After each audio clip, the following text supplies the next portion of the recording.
Welcome student. In previous lecture we are learn about uniformly accelerated motion. That means kinematic equation of uniformly accelerated motion calculus method. Okay. Now we are going to solve some example which is based on uniformly accelerated motion. The example is 3.4 of NCERT books. It is given a ball is thrown vertically upward with a velocity 20 meter per second from a top of multi-story buildings. ये आपका multi storing building है बेटा.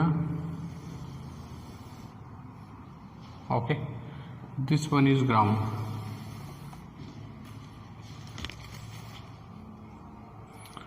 Of 20 metre per second. यहाँ से मैंने फेंका है u equal to 20 metre per second. 3.4 example. From a top of multi storey building the height of the point from where the ball is thrown is 25 metre from the ground. ये जो ground से height कितनी है बेटा? 25 metre. यहाँ से मैंने इस पोजीशन से मैंने बॉल को फेंका with the speed of 20 metre per second. Now a how high will a, मतलब पहला पार्ट इसमें मुझे निकालना है. How high the ball will rise. Will the ball rise?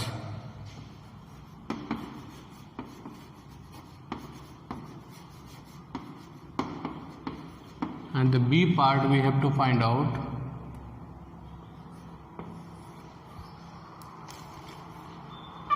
How long will it be before the ball hit the ground?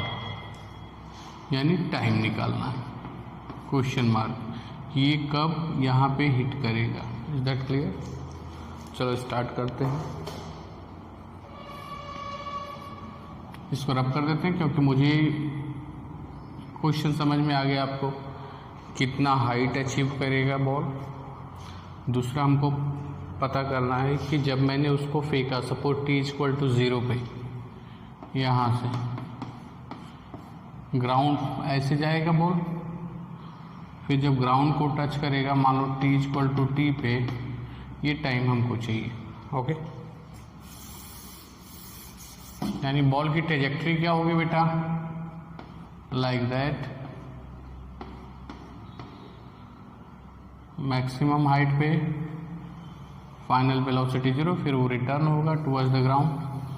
जैसे hit करेगा वो time हमको चाहिए. This is the trajectory of ball. पहले ऊपर जाएगा, final velocity is 0. Now it return towards the ground, and whenever it hit the ground at a particular time, we have to find out that point t in B part. First में तो हमको ये निकालना है कितना height वो achieve करेगा. This is h. चलो स्टार्ट करते हैं. इसको कई तरह से, कई मेथड से कर सकते हैं. सबसे पहले h के लिए काम करेंगे. इस पॉइंट पे बेटा, यहाँ पे u की वैल्यू कितनी है? 20. बॉल ऐसे जाएगा t इक्वल टू 0 पे,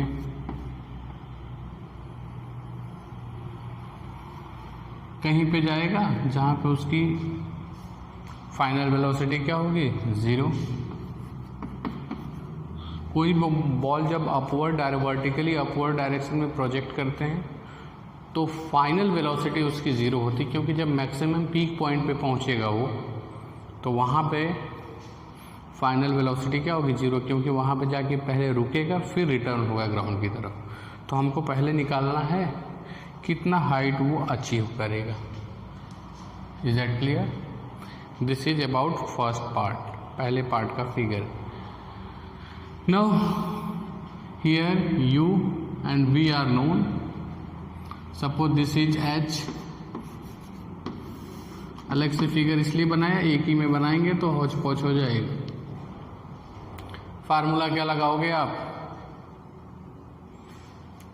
कौन सा फार्मूला लगाओगे? पहला इक्वेशन ऑफ मोशन क्या है, v equal to u plus g t. Plus और माइनस वो डिपेंड करता है, वो रखेंगे, हम बताएंगे अभी। सेकंड होता है आपका h equal to u t plus half g t square. Third equation is v square equal to u square plus 2gh। तो यहाँ से कंडीशन ये अप्रोप्रिएट, हमको u भी पता है, v भी पता है और h काउंट करना, that's why we are going for third equation of motion. Ball जा रही है ऊपर की तरफ, लेकिन यहाँ पे g किधर है बेटा, g का डायरेक्शन हमेशा किधर होता है, नीचे की तरफ होता है, that's why g is taken as negative. Vertically upward motion के लिए whenever ball is projected vertically upward then we take g is negative, okay क्योंकि g का डायरेक्शन नीचे की तरफ है, बॉल का direction initially from A to B. ये सेक्शन ए बी कंसिडर किया मैंने। In section A B the direction of ball is upward direction but g is downward direction, that's why we take g as a negative. तो क्या हो जाएगा, v square u square minus 2gh, this is h, small h है तो small h लिख दो भाई। v की वैल्यू बेटा क्या है, 0 का स्क्वायर 0 है, final velocity 20 square minus 2, g की वैल्यू 10 ले लेते हैं, 9.8 लिया होगा तो 9.8 ले लेंगे, डज नॉट मैटर, उसका प्रॉब्लम नहीं है, उसका इशू नहीं है। h की वैल्यू हमको फाइंड आउट करनी है, ये नेगेटिव इधर जाएगा पॉजिटिव, 400 हो जाएगा बेटा, 20 का स्क्वायर ये इधर है, h equal to 400 upon 20 metre, यानी कितना हाइट अचीव करेगा ball, 20 metre. Is that clear? From the top of the building, is that clear? Now we are moving towards B part. इसको रब कर दें, take a screenshot. Now we are going to solve B part.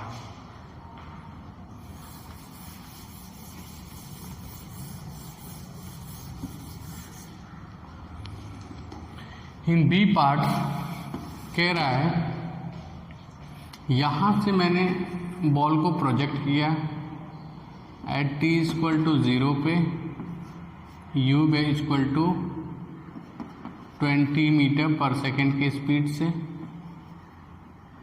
तो ball ऐसे जाएगी, maximum height achieve करने के बाद फिर रिटर्न आएगी, रिटर्न होने के बाद कहाँ जाएगी बेटा, ग्राउंड पे जाएगी। कभी भी ऐसा क्वेश्चन आएगा, ये हाइट कितनी है, it is given 25 metre, this is the height of multi storey building.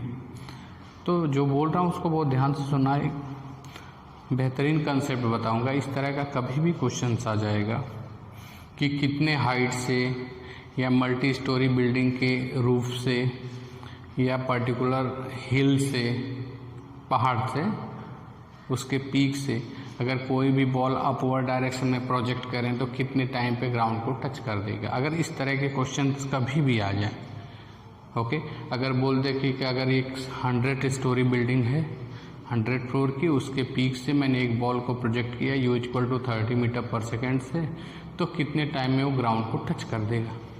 इसके बेसिकली दो मेथड है, एक लॉन्ग मेथड है, एक शॉर्ट मेथड है। शॉर्ट वाला पहले बताएंगे, कॉन्सेप्ट इससे सॉल्व कर लेंगे, और दूसरा कंसेप्चुअल बताएंगे जो लॉन्ग मेथड होगा। दोनों 1 बाय 1 करेंगे। तो पहले थोड़ा शॉर्ट वाला करते हैं। कभी भी इस तरह का क्वेश्चन आ जाए कि किसी पर्टिकुलर हाइट से कोई भी बॉल वर्टिकली अपवर्ड में प्रोजेक्ट करेंगे, तो ऑलवेज ये कंसेप्ट याद रखना, कभी क्वेश्चन गलत, take u as negative. U को जो इनिशियल वेलोसिटी है उसको हमेशा क्या लेंगे बेटा, नेगेटिव लेंगे। This is the concept. अगर ये कंडीशन मल्टी स्टोरी बिल्डिंग के टॉप से अगर वर्टिकली अपवर्ड डायरेक्शन में अगर प्रोजेक्शन होता है तो यू को हमेशा क्या लेंगे, नेगेटिव लेंगे। तो अगर हम सॉल्व और सारी चीज़ें ऐसे ही रखेंगे, कुछ नहीं चेंज करेंगे। जैसे आप h हमने पढ़ा है h इक्वल टू ut प्लस हाफ gt स्क्वायर, कुछ नहीं चेंज करेंगे। पॉजिटिव है नेगेटिव, हमको कुछ चेंज करने की ज़रूरत नहीं। बस यहाँ पे क्या ले लेंगे बेटा, नेगेटिव। कभी भी इस तरह का क्वेश्चन आएगा कि मल्टी स्टोरी बिल्डिंग के टॉप से कोई वर्टिकली अपवर्ड में प्रोजेक्ट करेंगे तो हमेशा डायरेक्ट जेन्युइन फार्मूला लगाएंगे और u के प्लेस पे क्या रख देंगे, नेगेटिव। Is that clear? तो क्या हो जाएगा, h की value, h is displacement. Actual देखो इनिशियली वो कहाँ पे था, इस पॉइंट पे इनिशियली था, फाइनली कहाँ पे पहुंचा, यहाँ पे। तो इनिशियल और फाइनल के बीच की डिस्टेंस कितनी है, 25 मीटर। दिस इज टेकन है h, this is displacement, this is 25 minus 20t plus half, g की वैल्यू 10t स्क्वायर। मैंने बोला यहाँ पे प्लस माइनस कुछ सोचने की जरूरत नहीं, जेन्युइन फार्मूला लिखेंगे और u के आगे क्या कर देंगे, माइनस। इस कंडीशन के लिए this is the golden trick to solve this kind of problem. Okay, 25 equal to minus 20t plus 5t square.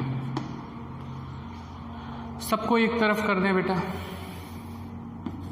5t square minus 20t तो पहले से था, ये हो जाएगा माइनस 25 इज इक्वल टू क्या हो जाएगा, 0।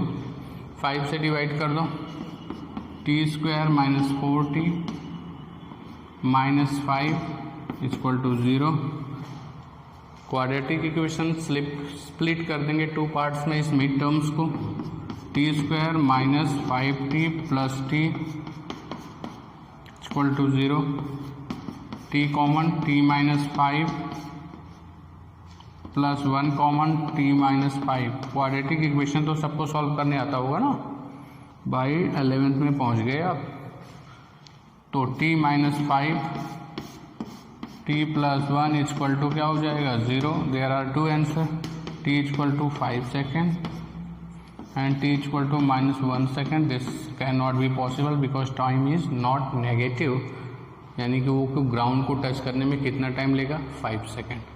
Is that clear? अब हम सेकेंड मेथड डिस्कस करेंगे कि सेकेंड को किस तरह से हम टैकल करेंगे। अगर वो कंसेप्चुअल है, वो सोचने वाला है, जिसके अंदर थिंकिंग पावर, उससे बहुत कुछ सीखने को मिलेगा। तो हम सेकेंड मेथड के लिए चलते हैं। पहले इसको स्क्रीनशॉट लो, फिर रब करते हैं, फिर सेकेंड मेथड की तरफ चलते हैं। ओके,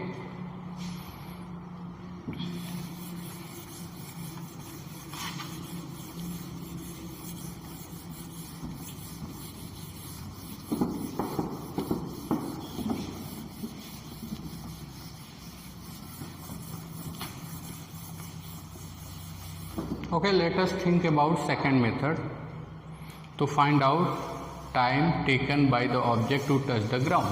बी पार्ट का आंसर निकालने के लिए। ये आपकी मल्टी स्टोरी बिल्डिंग थी बेटा, everything depend on the figure. ये मल्टी स्टोरी बिल्डिंग थी, कितनी हाइट थी, 25 metre. This is the ground. यहाँ से मैंने फेंका, suppose this is point A, u equal to 20 metre per second. A से जाएगा बी तक, बी पे जैसे ही पहुंचेगा उसका v क्या हो जाएगा बेटा, 0 हो जाएगा। Now it again return towards the ground, suppose this is point C. तो हम इसको दो इंटरवल में कंसीडर करेंगे। ए टू बी में कितना टाइम लगा, suppose this is t1, then b to c, this is t2, then total time to touch the ground is t1 plus t2। तो चलो सोचते हैं, पहले ये वाली बात कर लेते हैं, a से b की बात।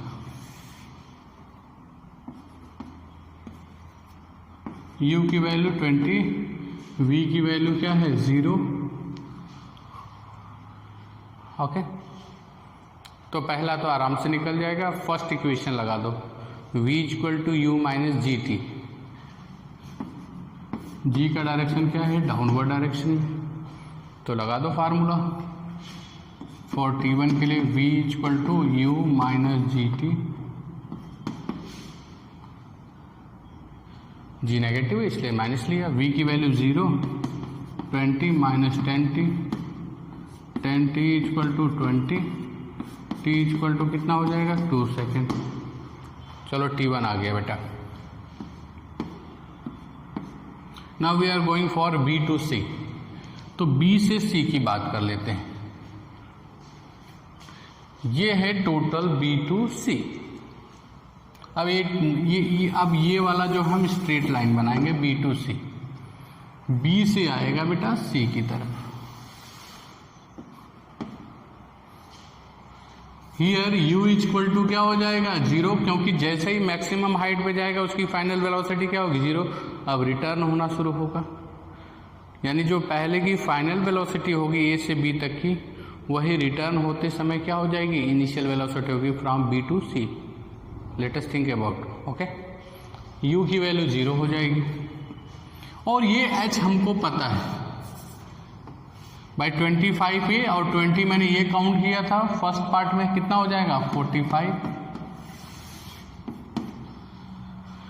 हमको u पता है और h पता है बेटा। कौन सा इक्वेशन लगाएंगे सोचो। v equal to u plus g t नहीं लगा सकते क्योंकि यहाँ पे फाइनल वेलोसिटी नहीं पता है, और s इक्वल टू मतलब h equal to u t plus half g t square, ये कर सकते हैं। Third one is v square. अब इसमें लगा देंगे हम सेकेंड इक्वेशन। कौन सा इक्वेशन बेटा सेकेंड इक्वेशन। देखो क्योंकि h पता है u पता है, तो h equal to u t plus half g t square. क्यों प्लस लिया मैंने बेटा, क्योंकि ये रिटर्न होके ग्राउंड की तरफ आ रहा है। g की वैल्यू भी क्या है in the direction of displacement है, जिधर की तरफ वो आ रहा है उधर की तरफ g की भी वैल्यू। तो h इक्वल टू h की वैल्यू क्या रखोगे 45। ये तो 0 हो जाएगा क्योंकि इनिशियल वेलोसिटी क्या है बेटा 0 प्लस हाफ g की वैल्यू 10। इसको करोगे कितना हो जाएगा 90, 10 टी स्क्वायर इक्वल टू कितना हो जाएगा बेटा 9। t की वैल्यू कितनी हो जाएगी 3 सेकेंड। यहाँ पे t2 रख दो क्योंकि t2 काउंट करना है। 9 सेकेंड आएगा प्लस माइनस 9 सेकेंड, लेकिन माइनस तो होता है नहीं ये टाइम। तो total time to touch the ground, total time क्या हो जाएगा बेटा t1 प्लस t2 कितना हो जाएगा 2 प्लस 3 हाउ मैनी। तो पहले जो बताया था वो ट्रिक बताया था उससे भी 5 सेकेंड आया, इससे भी लॉन्ग मेथड से भी 5 सेकेंड आया। Whatever you like you can solve this problem in exam. Is that clear.